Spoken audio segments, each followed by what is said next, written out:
नमस्कार मित्रांनो, स्वागत आहे तुमचं माय गव्हर्नमेंट ट्रॅक या यूट्यूब चॅनलवरती.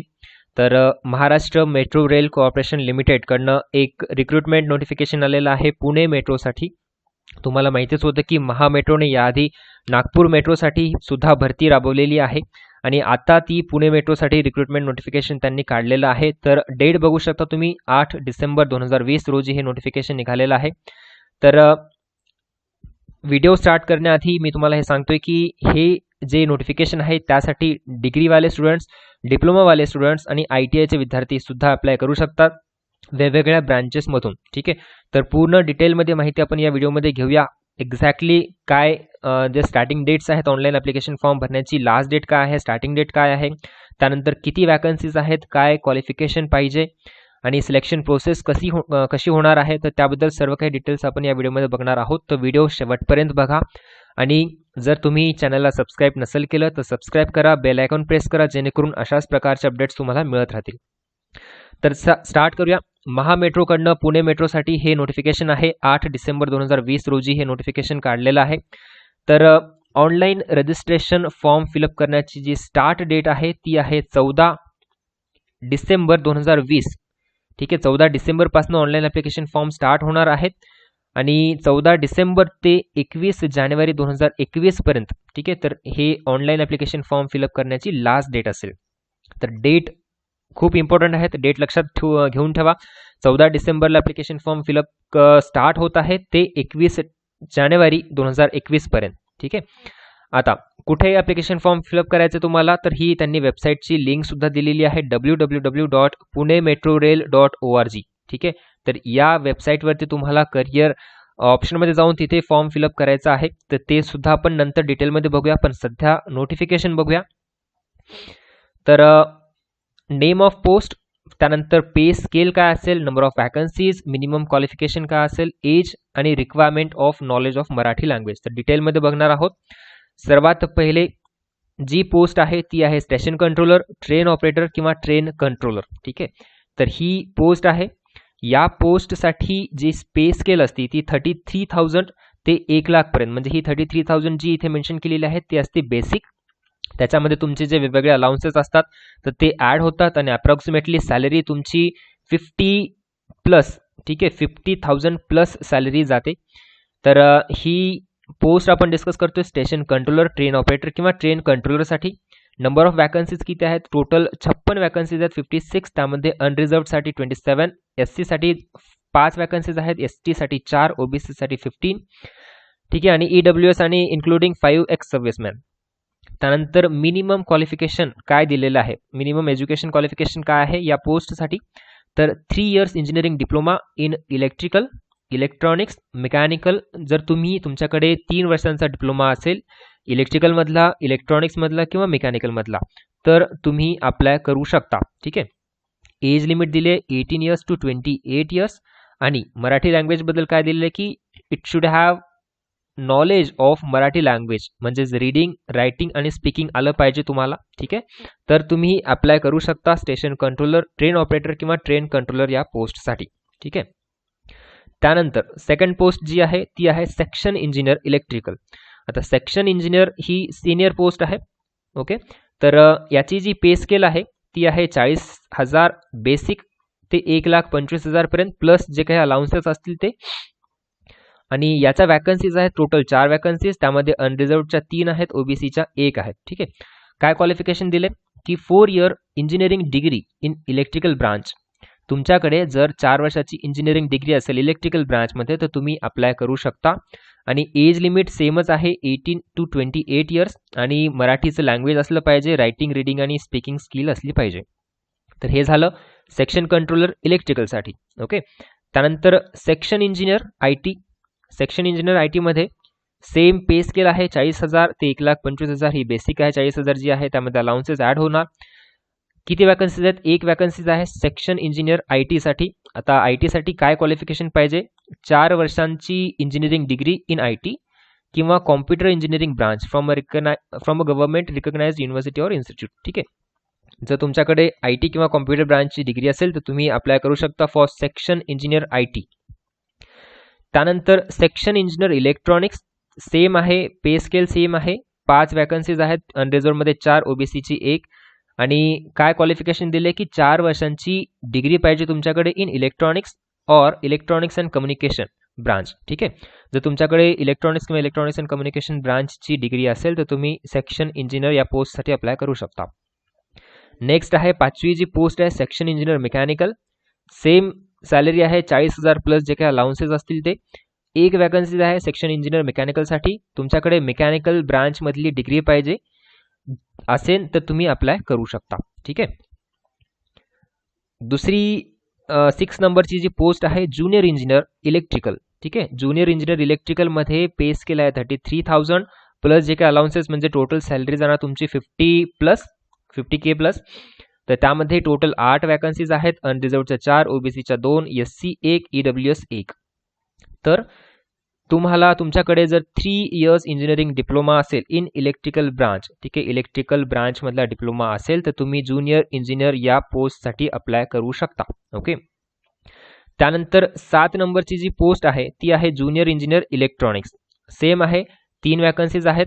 जर तुमच्याकडे डिप्लोमा असेल इन इलेक्ट्रॉनिक्स किंवा इलेक्ट्रॉनिक्स टेलिकम्युनिकेशन तर तुम्ही अप्लाय करू शकता. ओके, ज्युनियर इंजिनियर इलेक्ट्रॉनिक्समधून. सेम ज्युनियर इंजिनियर मेकॅनिकलच्या 6 पोस्ट आहेत. जर तुमच्याकडे डिप्लोमा असेल इन मेकॅनिकल ब्रांच तर तुम्ही अप्लाय करू शकता for junior engineer mechanical post. त्याच्यानंतर ज्युनियर इंजिनियर सिव्हिल. सिव्हिलमध्ये 2 वॅकन्सीज आहेत. जर तुमच्याकडे सिव्हिल इंजिनिअरिंगचा डिप्लोमा असेल तर तुम्ही अप्लाय करू शकता for junior engineer civil post. Okay. Pay scale सेमच आहे 33,000 प्लस जे काही अलाउन्सेस असतील ते. 18 to 28 इयर्स तुमची एज लिमिट असली पाहिजे आणि it should have knowledge of Marathi language. त्याच्यामध्ये रीडिंग आलं, रायटिंग आलं आणि स्पीकिंग आलं. तर हे झालं वॅकन्सीजची डिटेल. आता ह्या सर्व ज्या वॅकन्सीज आहेत त्या आहेत डिप्लोमा किंवा डिग्री विद्यार्थ्यांसाठी. ठीक आहे. आणि ITIच्या विद्यार्थ्यांसाठी जे काही टेक्निशियनच्या पोस्ट आहेत तर त्यासाठी पण आपण सेपरेटली बघणार आहोतच, याच व्हिडिओमध्ये बघणार आहोत. कारण त्यांनी 2 वेगवेगळे नोटिफिकेशन पब्लिश केलेले आहेत. एक नोटिफिकेशन डिग्री आणि डिप्लोमाच्या विद्यार्थ्यांसाठी आणि दुसरं जे आहे ते ITIच्या विद्यार्थ्यांसाठी. तर ITIचं नोटिफिकेशन पण आपण याच व्हिडिओमध्ये बघणार आहोत. तर आता सध्या तरी आपण काय काय बाकीचे डिटेल्स या रिक्रुटमेंट नोटिफिकेशनमध्ये दिलेले आहेत ते आपण बघूया. मिनिमम क्वालिफिकेशन तर मी तुम्हाला सांगितलं for station controller, train operator आणि ट्रेन कंट्रोलर हे झालं आपण पाहिलं. त्याच्यानंतर सेक्शन इंजिनियरसाठी सुद्धा पाहिलं. ओके, ज्युनियर इंजिनियरसाठी सुद्धा पाहिलं. आता त्याच्यानंतर जॉब प्रोफाईल तुम्हाला माहितीच आहे की काय असते. The job of station controller, train operator, train controller, section engineer, junior engineer जे काय असतील तर is interchangeable in nature as per requirement of the corporation and it includes operating of the trains, looking after affairs of metro station including customer care centers, depot control centers, operation control centers in shift duty including night shift. Okay, the job requires highest standard of medical fitness including naked vision of 6x6, the details of which are also available at Maha Metro website. म्हणजे medical examination होणारच आहे, त्यासाठी कुठल्या स्टँडर्डचं medical आवश्यक आहे तर त्याची details साईटवरती दिलेलीच आहे. तर आता मेन जे आहे ते बघूया सिलेक्शन प्रोसेस. सिलेक्शन प्रोसेस कशी असेल. जी पहिली पोस्ट आहे म्हणजेच station controller, train operator, train controller. तर यासाठी सिलेक्शन प्रोसेस कशी असेल. Selection methodology will comprise 4 stage. ठीक आहे, टोटल 4 स्टेज असतील. नंबर 1 ऑनलाईन टेस्ट CBT जी तुमची पहिली टेस्ट असेल. त्याच्यानंतर सायकोमेट्रिक टेस्ट असेल. त्याच्यानंतर personal interview followed by medical examination in A1 category. Okay. तर तुम्ही MMRDAची सुद्धा एक्झाम रिसेंटली दिलेली असेल. ठीक आहे, नागपूर मेट्रोची पण काही विद्यार्थ्यांनी दिलेलीच असेल. तर सेम नागपूर मेट्रो म्हणजे महा मेट्रोज कंडक्ट करते हे एक्झाम.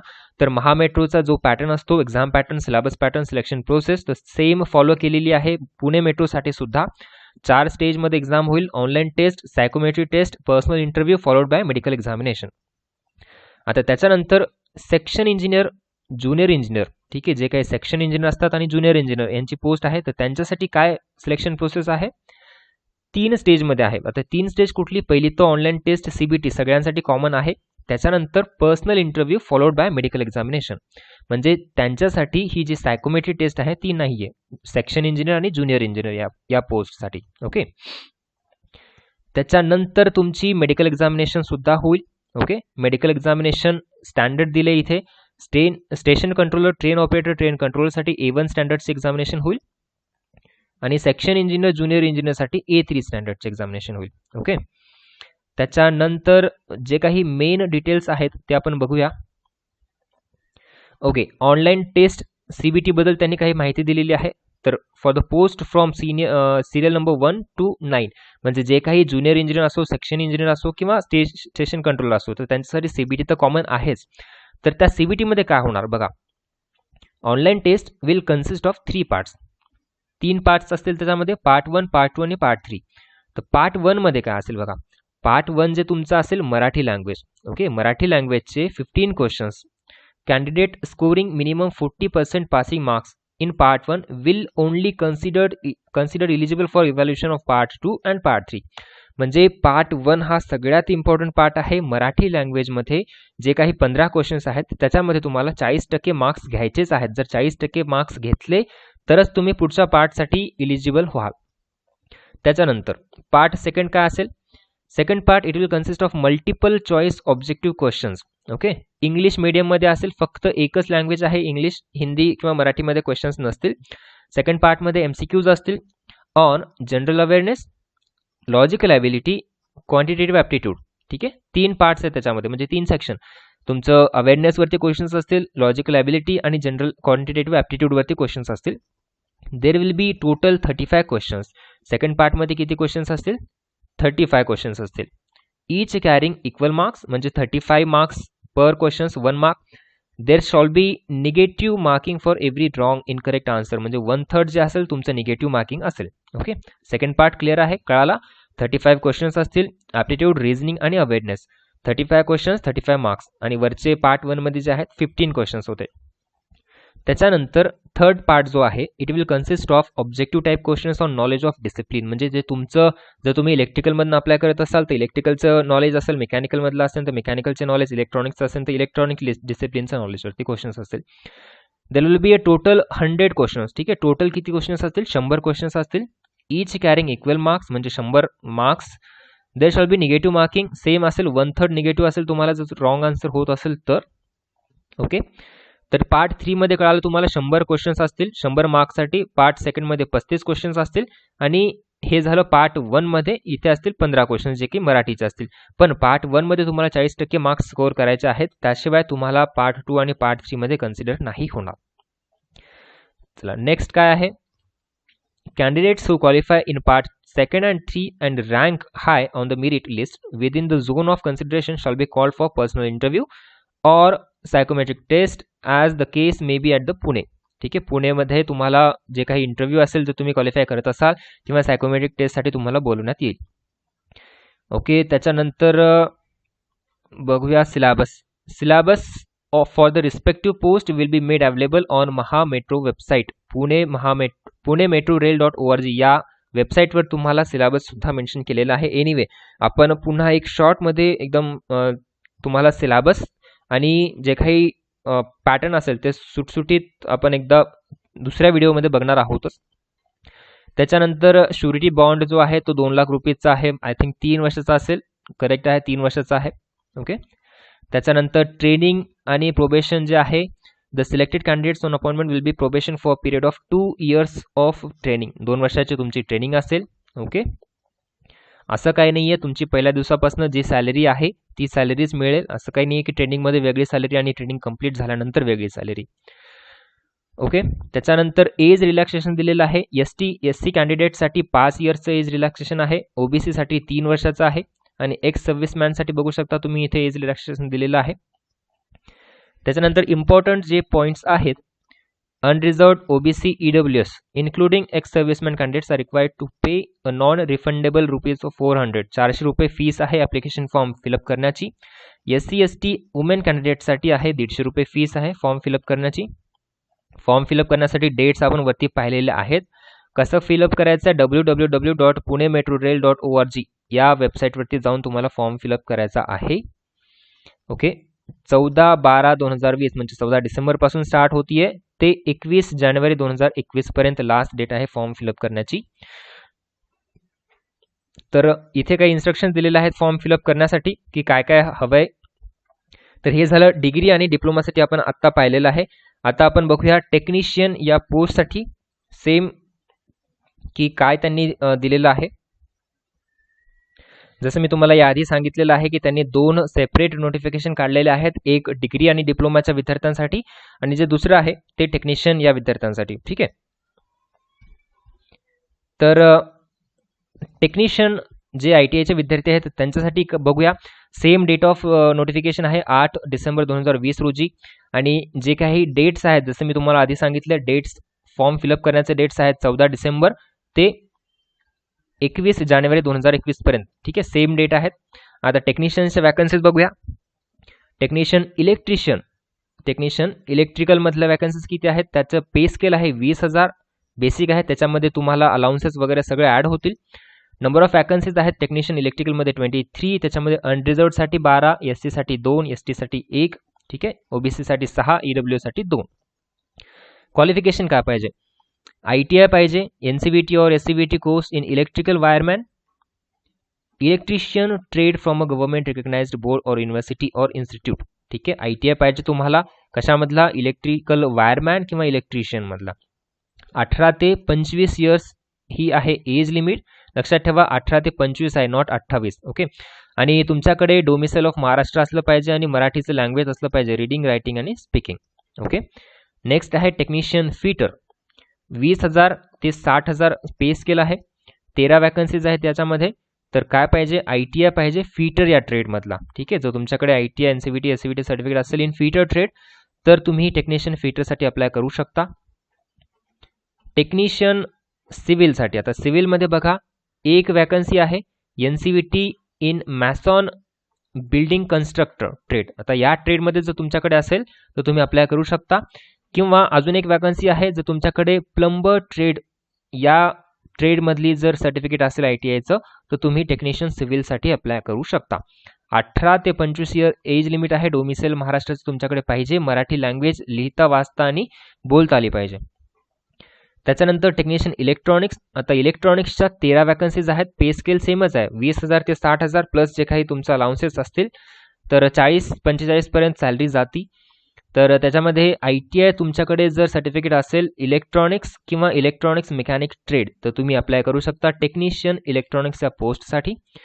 त्याच्यानंतर टेक्निशियन AC आणि रेफ्रिजरेशन, एअर कंडिशनिंग आणि रेफ्रिजरेशनमध्ये 2 वॅकन्सीज आहेत. जर तुमच्याकडे ITI NCVT or SCVT course in mechanic refrigerator and air conditioning असेल किंवा रेफ्रिजरेशन एअर कंडिशनिंग ट्रेड असेल तर तुम्ही अप्लाय करू शकता. ठीक आहे, टेक्निशियन या पोस्टसाठी AC आणि रेफ्रिजरेशनसाठी. आता क्वालिफिकेशन त्यांनी जसं इथे मेन्शन केले आपण वरती पाहिलंच आहे की SSC पास पाहिजे with ITI from NCVT SCVT recognised institute in electrical, fitter, mason, plumber, electronics mechanic और AC अँड रेफ्रिजरेशन ट्रेड्स, म्हणजे या सगळ्या ट्रेड्सचा असेल तर तुम्ही रिस्पेक्टिव्ह पोस्टसाठी अप्लाय करू शकता. ओके. तर त्याच्यानंतर सिलेक्शन प्रोसेस बघूया आपण. सिलेक्शन प्रोसेस कशी असेल for the post of technicians, म्हणजे जे आपण वरती ट्रेड डिस्कस केलेत. The selection methodology will comprise of 2 stage. फक्त 2 स्टेज असतील. सगळ्यात पहिली स्टेज जी तुमची online test CBT followed by medical examination, म्हणजे काही इंटरव्ह्यू वगैरे काही नाही, कुठली सायकोमेट्री टेस्ट नाही, फक्त ऑनलाईन टेस्ट CBT असेल. त्याच्यानंतर तुमचं मेडिकल एक्झामिनेशन असेल. ओके. टेक्निशियनसाठी B1 स्टँडर्डचं मेडिकल एक्झामिनेशन असेल. त्याच्यानंतर काय आहे डिटेल्समध्ये बघूया आपण. तर बघा the written test will consist of 3 parts, part 1, part 2 आणि पार्ट 3. पार्ट 1 मध्ये सेम आहे मराठी लँग्वेज 15 क्वेश्चन्स आहेत. Okay. Candidate scoring minimum 40% marks in part 1 will only consider eligible for evaluation of part 2 and part 3. तर 15 questions part 1 मध्ये जसं यादी सुद्धा होतं त्यामध्ये तुम्हाला 40% मार्क्स स्कोर करायचे आहेत तरच तुम्ही पार्ट 2 आणि पार्ट 3 ला अप्लाय म्हणजे इलिजिबल व्हाल, म्हणजे कन्सिडर होतील तुमचे मार्क्स. ओके. पार्ट 2 मध्ये काय आहे बघूया. It will consist of multiple choice questions bilanguage, म्हणजे हिंदीमध्ये सुद्धा असतील आणि इंग्लिशमध्ये सुद्धा असतील. On general awareness, logical ability, quantitative aptitude. There will be a total 35 questions. Same आहे. किती क्वेश्चन्स असतील तुमचे 35 क्वेश्चन्स असतील. आणि there shall be negative marking for every wrong और इनकरेक्ट आन्सर, म्हणजे 1/3 निगेटिव्ह मार्किंग आहे तुमची. ओके. 35 क्वेश्चन्स आहे. पहिल्या पार्टमध्ये किती होते, पहिल्या पार्टमध्ये 15 क्वेश्चन्स होते. जो थर्ड पार्ट आहे, आता थर्ड पार्टमध्ये काय तुमचं डिसिप्लिन जे तुमचं ट्रेड आहे त्याच्यावरती क्वेश्चन्स असतील. 100 क्वेश्चन्स असतील. ठीक आहे. किती क्वेश्चन्स असतील 100. 1/3 निगेटिव्ह आहे यामध्ये सुद्धा. मग जे विद्यार्थी पार्ट 2 आणि पार्ट 3 क्वालिफाय करतील त्यांच्या रँक मेरिटच्या बेसिसनुसार त्यांचं डॉक्युमेंट व्हेरिफिकेशन होईल आणि मेडिकल एक्झामिनेशन होईल पुणे येथे. सिलेक्शन प्रोसेस कळालेली आहे. वेबसाईटवरती आपण जो सिलेबस दिला आहे तो डिटेलमध्ये बघणारच आहोत टेक्निशियन या पोस्टसाठी सुद्धा. त्याच्यानंतर ट्रेनिंग वगैरे तर नॉर्मल आहे. कॅटेगरी जे एज रिलॅक्सेशन आहे ते बघू शकता तुम्ही 5 वर्ष आहे SC ST साठी, OBC साठी 3 वर्ष आहे, एक्स सर्व्हिसमॅनसाठी सुद्धा दिलेलं आहे. ॲप्लिकेशन फॉर्म फिलअप करण्याची फीस जी आहे अनरिझर्व्ड OBC EW साठी 400 रुपये आणि जे काही विद्यार्थी SC ST मध्ये आहेत आणि वुमन कॅन्डिडेट्स आहेत त्यांच्यासाठी 150 रुपये. कसं अप्लाय करायचं www.punemetrorail.org या वेबसाईटवरती जाऊन करिअरच्या ऑप्शनमध्ये जाऊन तुम्हाला अप्लाय करायचं आहे. सेम आहे डेट्स फॉर्म फिलअप करण्याची 14 डिसेंबर 2020 ते 21 जानेवारी 2021 यापर्यंत या कालावधीमध्ये तुम्हाला फॉर्म फिलअप करायचा आहे. या व्यतिरिक्त तुमचे काही डाऊट्स असतील ते तुम्ही कमेंट बॉक्समध्ये कमेंट करू शकता आणि डिटेलमध्ये सिलेबस काय आहे आणि एक शॉर्टमध्ये सुटसुटीत एक्झाम पॅटर्न कसा असेल टेबलच्या फॉर्ममध्ये ते सुद्धा आपण एका सेपरेट व्हिडिओमध्ये बघणारच आहोत. ठीक आहे. तर जर तुम्ही आत्तापर्यंत चॅनलला सबस्क्राईब नसेल केलं तर सबस्क्राईब करा, बेल आयकॉन प्रेस करा जेणेकरून पुणे मेट्रो किंवा अशाच प्रकारचे जे काही अपडेट्स असतील ते तुम्हाला नोटिफिकेशनद्वारे मिळून जातील. Thank you so much for watching this video. Thank you.